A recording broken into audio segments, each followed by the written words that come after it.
How's it going? Hope the Radiate fam as well and everything is going good for you today. Just wanted to, make a quick video about a small little thought I had. I was thinking about the difference between sin and temptation. Don't mind the jingling in the back. That's my dog who can't be quiet, but whatever. I think he's, he's right there. But anyway, yeah, so I was just thinking about the difference between temptation and sin. And I remember when I was, growing up, especially when I was kind of coming into the understanding of what my faith was and growing in my knowledge of God, there were a couple things that, everybody has their own things, but I was always curious, why do I feel this way, or why do I think this way about this situation, or whatever. And I used to believe that just being tempted by the things of the flesh was a sinful thing, that if you were tempted, then that meant you were broken or there was something wrong with you and it was an issue. But in reality, temptation and sin are completely different.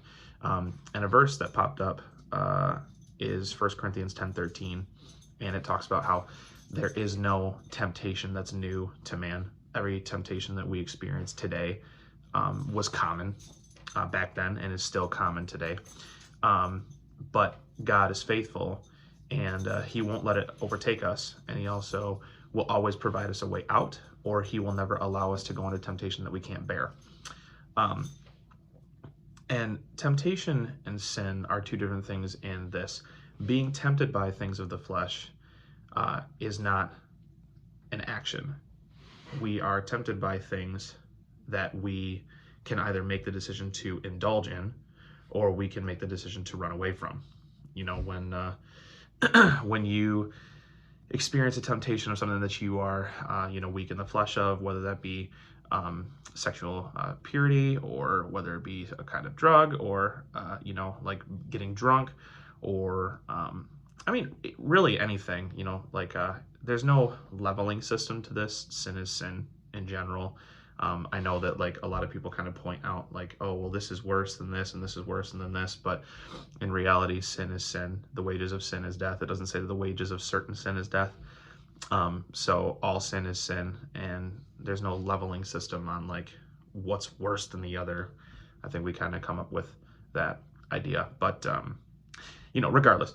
But when you're tempted by something, that doesn't mean that you are being sinful. It's when you make an action to indulge in the thing that's tempting you that is against biblical standards or God's truth. That's when it becomes a sinful action. And I think there's many people out there who may condemn themselves because they're tempted by something.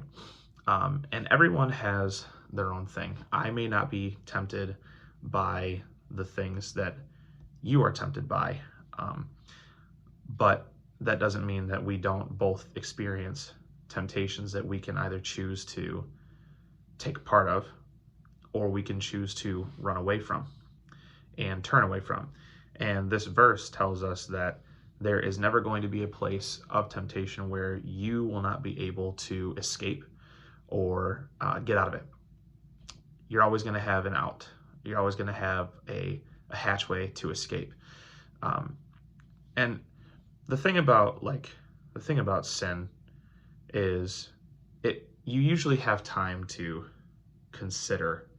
Well, no, you do have time to consider before you do something, because sin always starts with a thought.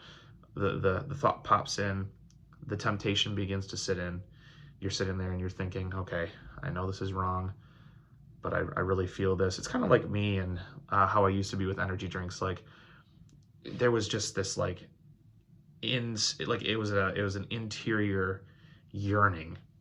Even if I had already had one, I was I need another one, and I really didn't need another one, but there was this yearning, this internal desire that I had to do it. And we are born in a world that is broken. Our natural disposition as humans is to do the things of the flesh. You don't learn to do things wrong. You learn to do things right. You naturally know how to do the wrong thing.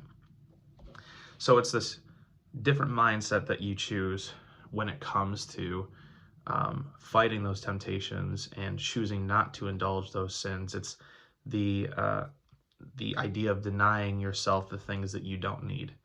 Because in reality, you don't need any of this stuff that is tempting you. God's goodness doesn't tempt you. We're told to, covet and earnestly seek out the good things of God. But God is not the one that puts us under temptation. He draws. He's a comforting, loving God that we earnestly want and desire. Everybody desires God, even if you don't realize it. I mean, think about it. Like, some of the fruits of the Spirit: faithfulness, goodness, love, joy, peace, patience. I mean, everybody wants those things. So you want holiness, you crave holiness. The fruits of the Spirit can literally be holiness, because all those things would set you apart from the way that the world looks, which is a world full of temptation and sin, right? You're setting yourself apart by looking like those things, which can boil down to holiness. But it's a choice to pursue those things. God doesn't tempt you. You just naturally desire that relationship and naturally desire that holiness. But your flesh pulls you another way. You're always in this internal battlefield, which is in the mind. It all starts there. So I guess this whole thing boils down to, if you're being tempted by something, don't feel like you're a broken mess or that there's something wrong with you because you're being tempted. You have a way out. You have the ability to resist those temptations. The victory has already been given to you, so just tap into it. I know it's a lot easier said than done. And don't worry, like, if you do fall, there's grace. I'm not saying that so you can abuse and be like, oh yeah, well, I'll just keep doing it and then God will forgive me. A lot of people think that way. That's not the case. But if you do fall, there is grace that covers you. And God looks at you and says, hey, look, we fell off the horse. Let's resaddle up. Let's get back on. Let's keep trucking. Don't beat yourself down because you fell to temptation. But when you are tempted, I encourage you to latch onto this verse that God says that nothing will tempt you that is too overbearing, that you can't escape from. And just choose to deny yourself of the things that you don't need. Deny yourself the things of the flesh, to focus solely on filling yourself with the things of the Spirit. And hey, if you need help, we're all in this together. We intercede for each other. We take punches for each other. So I would just encourage you that if you, if you need a hand in something, just reach out to any. You can talk to me. I'll talk to you about whatever you want to talk about. No judgments here, man. I have been through my own situations and my own garbage.